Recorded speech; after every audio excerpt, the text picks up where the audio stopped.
আর নজর রাখবো এবার বাংলাদেশের পরিস্থিতির দিকে। যুদ্ধ জিগির জারি বাংলাদেশের সীমান্তে উস্কানির পর এবার কি রণসজ্জা? বিএসএফ এর সঙ্গে চক্কর দিতে চায় বিজেপি। বিজেপির অস্ত্র কিনতে টাকা মঞ্জুর ইউনূস সরকারের। সীমান্তে নতুন করে উত্তেজনার আশঙ্কা। বিএসএফ এর সঙ্গে চক্করের প্রস্তুতি বিজেপি, আর তাই এবার সীমান্তে নতুন করে কিন্তু উত্তেজনার আশঙ্কা।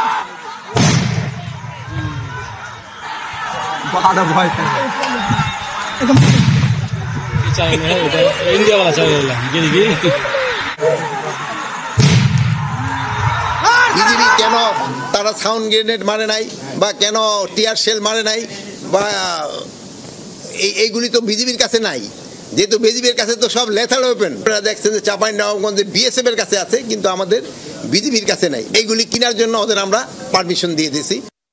এসে গেল